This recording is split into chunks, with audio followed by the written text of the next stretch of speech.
மக்கள் எதிர்க்கட்சியில் இருக்கிற அனைவரும் எழுப்பிய கேள்விக்கு அரசின் சார்பாக உரிய விளக்கங்கள் இல்லை. எனவே அதை கண்டித்து நாங்கள் வெளிநடப்பு செய்கிறோம். போலாம், கொஞ்சம் அமைதியா போங்க.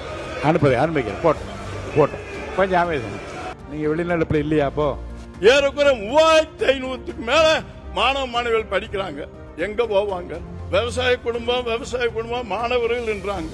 இன்னைக்கு அந்த விவசாயில வெளியேற்றா அந்த பிள்ளைகளுடைய வாழ்வாதாரம் என்ன ஆகும்? மாண்பு உறுப்பினர் மகராஜன் அவர்கள். பேரவைத் தலைவர் அவர்களே, தேனி மாவட்டம் ஆண்டிபட்டி தொகுதிக்கு உட்பட்ட கடமலை மயிலை ஒன்றிய வருசநாடு தும்பக்குண்டு வாலிப்பாறை ஆகிய பகுதியில் வசிக்கும் மக்களை 2021 ஆண்டு மார்ச் மாதம் ஸ்ரீவில்லிபுத்தூர் மேகமலை புலிகள் சாரணம் என்று அறிவித்து உச்ச நீதிமன்றம் தீர்ப்பளித்தது. அவர்கள் வசித்து வந்த பகுதிகளில் இருந்து வெளியேற்ற வற்புறுத்தினார்கள். அந்த பகுதியில் மின்சாரம் துண்டிக்கப்பட்டது, ரேஷன் பொருட்கள் தடை செய்யப்பட்டது, விவசாயம் செய்யவிடாமல் துன்புறுத்தினார்கள். சட்டமன்ற உறுப்பினர் என்ற அடிப்படையில் அப்பகுதி மக்கள் என்னிடம் வந்து முறையிட்டார்கள். நானும் கம்பம் சட்டமன்ற உறுப்பினர் ராமகிருஷ்ணன் அவர்களும் அன்றைய மாண்புமிகு முதல்வர் அவர்களின் கவனத்துக்கு இந்த பிரச்சனையை கொண்டு சென்றோம்.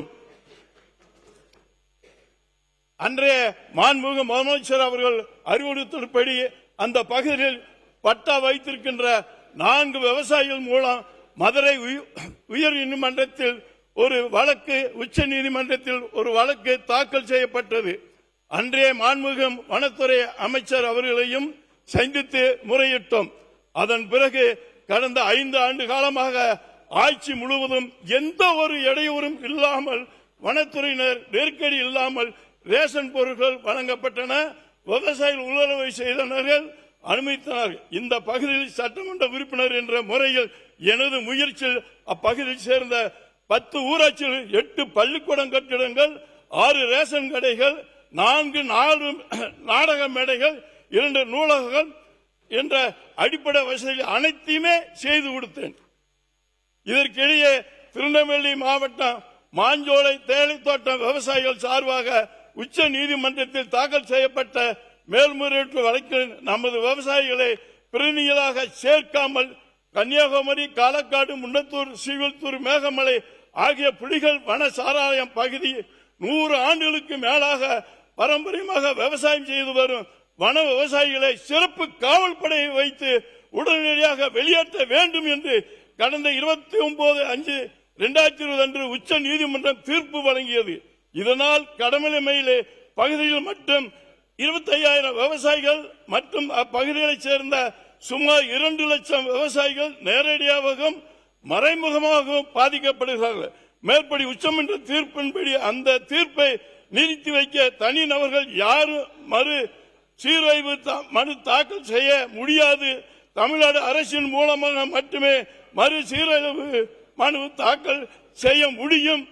அப்பகுதி மக்கள் கடந்த மாதம் 1ஆம் தேதி கடமலை கொண்டு, 3ஆம் தேதி வருசநாடு, 7ஆம் தேதி தேனி மாவட்ட ஆட்சித்தலைவர் அவர்கள் ஆகிய இடங்களில் பல்வேறு போராட்டங்களை நடத்தி இருக்கிறார்கள். அங்கு ஒரு பதட்டமான சூழ்நிலை நிலவுகிறது. எனவே இந்த விவகாரம் பற்றி தமிழ்நாடு அரசு உச்ச நீதிமன்றத்தில் மறு சீராய்வு மனு தாக்கல் செய்து விசாரணையை விவசாயிகளை காப்பாற்றுமாறு வேண்டி கேட்டுக்கொள்கின்றேன். பேரவைத் தலைவர் அவர்களே, அந்த விவசாய இழப்பை வெளியேற்றணும் என்றாங்க.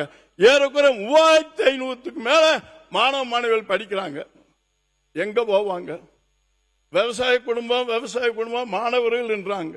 இன்னைக்கு அங்க வந்து நான் மட்டும் 10 ஊராட்சியிலுமே ஏறக்குறைய 15-20 ஸ்கூல் பில்டிங் இருக்கு, 2 ஹை ஸ்கூல் இருக்கு, பிளஸ் 2 இருக்கு. மொத்தம் 3500 மாணவர்கள் படிக்கிறாங்க. இன்னைக்கு அந்த விவசாயில வெளியேற்றா அந்த பிள்ளைகளுடைய வாழ்வாதாரம் என்ன ஆகும்? நீங்க அதை மனசுல நினைச்சுங்க. ஏன் வெளியேற்ற அவங்களுக்கு அந்த விவசாயிகளுக்கு 10 கிலோமீட்டர் 5 கிலோமீட்டருக்கு இடைவெளி இருக்கு.